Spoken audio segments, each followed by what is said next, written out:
Eu sou o professor Nixon Lins e hoje estudaremos sobre vírus e bactérias. Bem-vindos à nossa aula de ciências. Na realidade, dividi esse capítulo em duas partes, que na primeira estudaremos os vírus e na próxima aula as bactérias. Como são os vírus? A palavra vírus vem do latim, que significa veneno. E eles são acelulares, que significa não são formados por células. Memorize isso, os vírus não têm células. Não respiram, não se alimentam como os outros seres. Nós vemos aqui que existem vírus de formatos bem diferenciados, como por exemplo o ebola, tem esse vírus bacteriófago, outros têm alguns espinhozinhos saindo aqui. Esse vírus do rotavírus causa algumas doenças virais que são comuns como gripes, a influenza também. Observe esse vírus aqui que tem um formato de poliedro, certo? Então, vamos conhecer um pouco mais sobre esse mundo microscópico. Vale lembrar que os vírus não podem ser vistos por microscópios de lentes compostas. Eles só passaram a ser observados em microscópios eletrônicos de varredura, que conseguem uma ampliação muito maior. Como que é a organização dos vírus? Ela é muito simples. Primeiro, que a maioria dos vírus ele tem um material genético de DNA, que é o mesmo que forma os outros seres vivos. Então, a maioria dos vírus tem DNA. Mas alguns outros vírus não têm o DNA. Tem o RNA. Professor, mas qual que é a diferença? O DNA é um ácido desoxirribonucleico. O que quer dizer isso? Na verdade, ele tem uma dupla hélice, como vocês podem observar aqui no DNA desse vírus. Ele tem duas hélicezinhas que vão se entrelaçando. E o RNA não. O RNA ele é um material diferenciado. Ele é, vamos dizer, uma única linhazinha, vamos falar assim. Tudo bem? É o ácido ribonucleico. Veremos agora a questão da reprodução dos vírus. Por serem estruturas muito simples, os vírus não têm como reproduzir suas proteínas. Então, a questão também de não conseguir fazer uma reprodução entre vírus e vírus ou assexuada. Não. Eles precisam invadir uma célula para se reproduzir. E aí aquela célula ela fica sob seu comando. E assim ele começa a fazer uma produção de proteínas virais. O vírus aqui entra em contato com a bactéria, ele consegue penetrar essa bactéria, acontece uma replicação desse DNA viral dentro da cápsula de bactéria. Com o passar do tempo, outros indivíduos semelhantes ao primeiro que invadiu a bactéria passam a surgir, até que a bactéria ela já vai ser destruída. E aí acontece a liberação de novos vírus que irão em busca de outras células do corpo ou do organismo. Então, esse indivíduozinho aqui, ele é responsável por muitos problemas no organismo humano. Também, observe que ele tem um comprimento muito pequeno.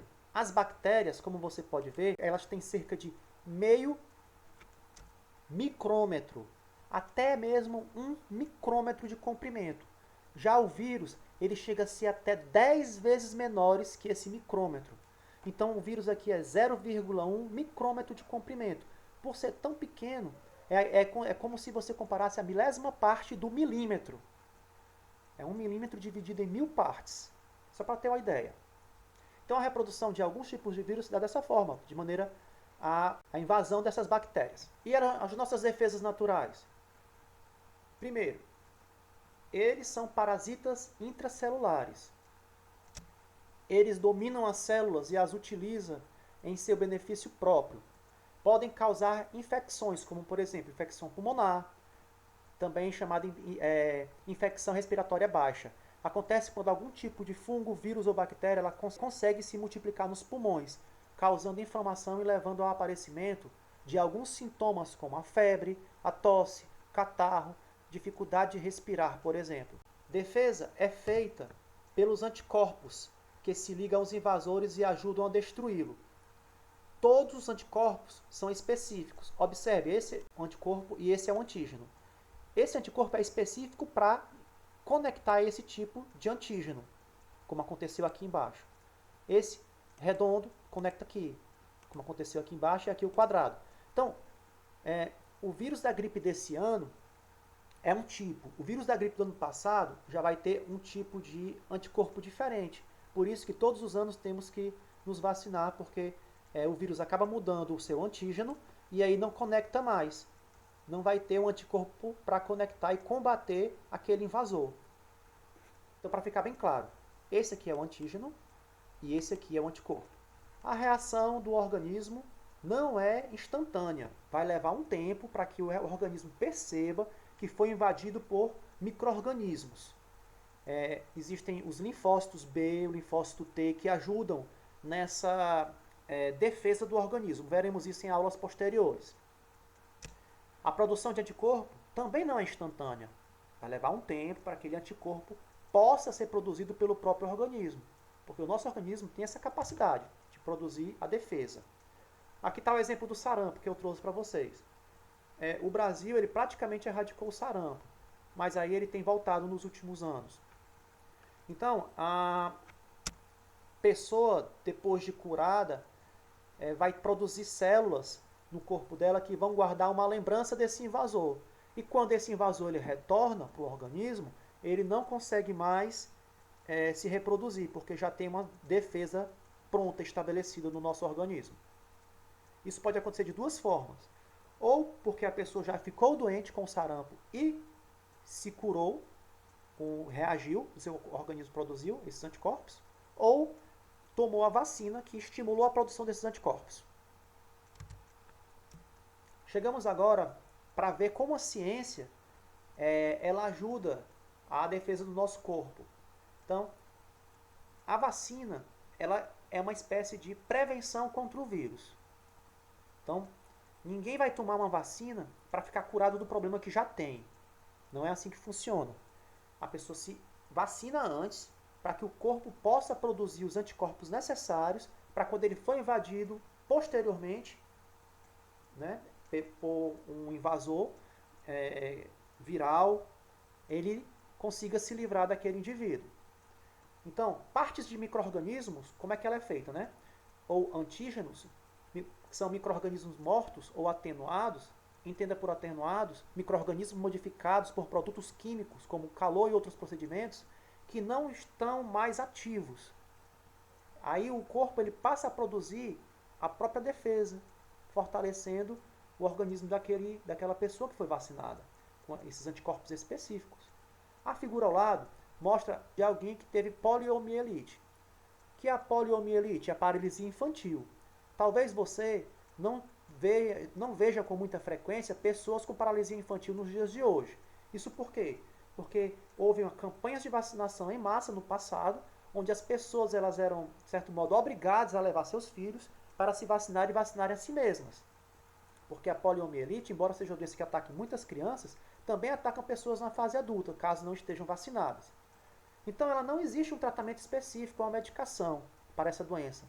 Graças à campanha de vacinação no passado, há muitos anos não há caso registrado da doença no Brasil.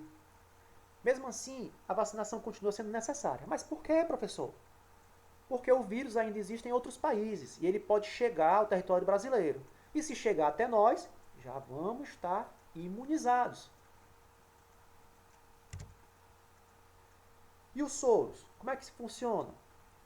Primeiro, o soro não possui uma função preventiva. Na verdade, ele é utilizado como uma forma de cura mesmo. É um soro que vai curar. Vamos ver aqui um exemplo daqui a pouco com relação ao soro antiofídico.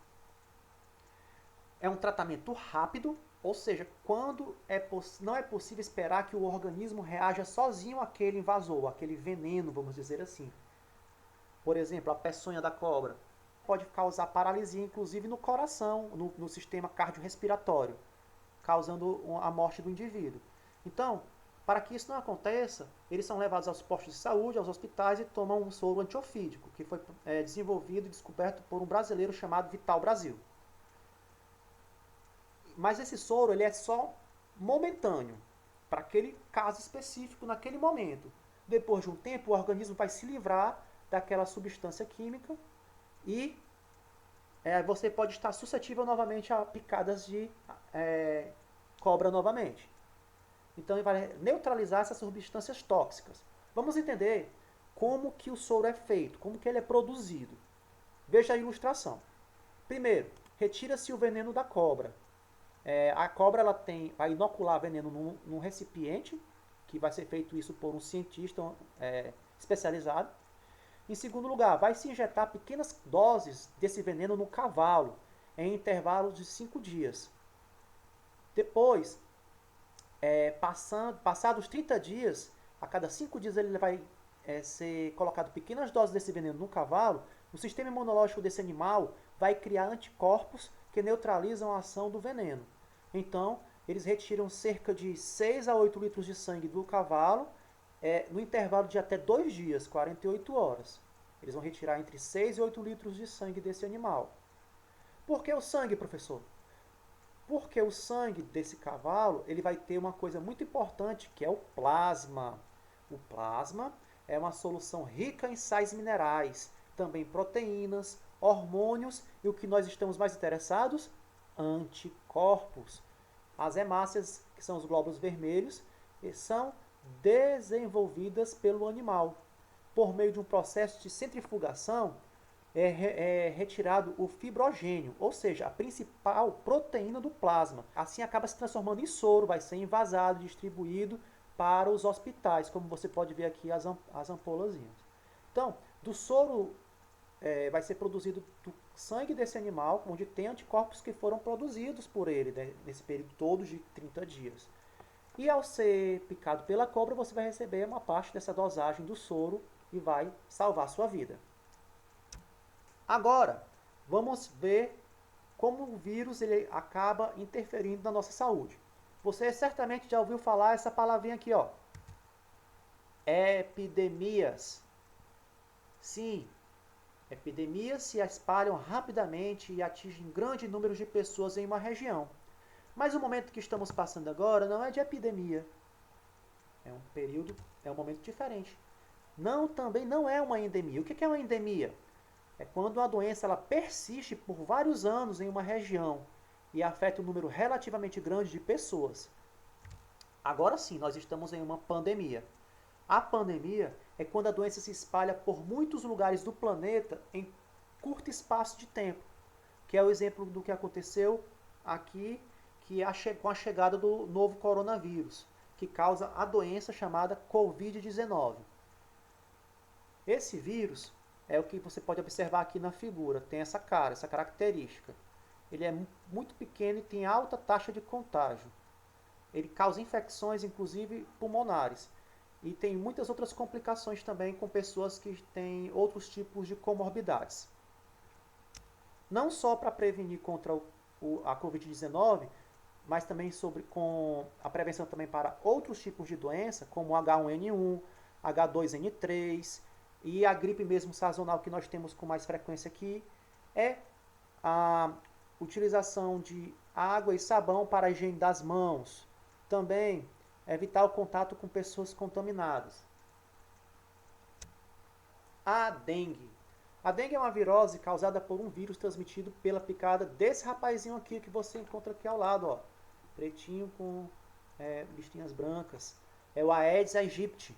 Nós temos apenas essa espécie no Brasil, mas existem outro tipo de mosquito transmissor também da dengue, que é o Aedes albopictus. Ele não é encontrado aqui no nosso país. Bom, quais são os sintomas da dengue? Febre alta, mal-estar, cansaço, dores de cabeça nos olhos, nos músculos, articulações, além de também causar vômitos, diarreia, vermelhidão no corpo. O nome dengue vem de dengoso, porque a pessoa ela fica toda quebrada, ela fica toda machucada mesmo, no seu muscular. A chikungunya, que é uma variação da dengue, ela faz a pessoa ficar andando arqueada. E ela pode gerar dores que durem até mesmo 1 ano ou 2 para a pessoa deixar de sentir. E o caso mais extremo da dengue é a dengue hemorrágica, onde há a perda de sangue e que pode levar a pessoa à morte, com hemorragias internas. Vamos falar agora sobre a terrível e temível AIDS. AIDS, em português, podemos dizer que é a Síndrome de Imunodeficiência Adquirida. Esse nome foi dado porque a doença faz com que a pessoa infectada tenha mais dificuldade em combater micro-organismos causadores de doenças infecciosas, como, por exemplo, as bactérias. Ele ataca e destrói certas células do sistema imunitário da pessoa, ou seja, do sistema imunológico. Quem? O HIV, que é o vírus causador da AIDS. Sobre a AIDS, vamos entender aqui um pouquinho mais. A pessoa vai ficar vulnerável a infecções porque o sistema imunológico vai estar baixo. A AIDS abre a porta para que doenças oportunistas venham e ceifem a vida da pessoa que está doente, como pneumonias, a toxoplasmose, micoses, infecções por fungos, tuberculoses, até mesmo a simples gripezinha pode evoluir para uma pneumonia. Existe também um período de incubação para que comece a se manifestar a AIDS. E nesse período a pessoa já passa a ter uma carga viral que pode transmitir para outras pessoas. Já veremos como isso acontece. A AIDS ela é causada pelo HIV, como já mencionei, que interfere na capacidade do organismo de combater infecções. E o HIV significa vírus da imunodeficiência humana, traduzindo para o português. Muitos medicamentos ajudam os portadores do HIV a prolongar o seu tempo de vida. Na década de 80, as pessoas morriam em poucos anos, 80, 90. Mas hoje as pessoas podem ter uma vida relativamente comum, saudável, porque esses retrovirais ampliam a vida do indivíduo que está portador do vírus da AIDS por mais tempo, entre 20 e 25 anos, talvez até mais. Mas isso não significa que mesmo usando tantos retrovirais, ele esteja curado. Muito pelo contrário. A AIDS não tem cura. Onde ele é encontrado? No sangue, nos espermas, na secreção vaginal e no leite das mulheres portadoras da AIDS. Vamos entender como isso acontece. Algumas semanas depois da infecção pelo vírus HIV, podem ocorrer sintomas semelhantes aos da gripe, como a febre, dor de garganta e fadiga. A pessoa pode até confundir com uma gripe normal. A doença costuma ser assintomática, ou seja, ela não apresenta sintomas, até evoluir para a AIDS. Aí os sintomas da AIDS incluem perda de peso, febre, sudorese noturna, tá ficando à noite, a pessoa começa a transpirar mais, fadiga, indisposição e infecções recorrentes. Uma frequente dor de garganta, uma frequência de outros tipos de infecções.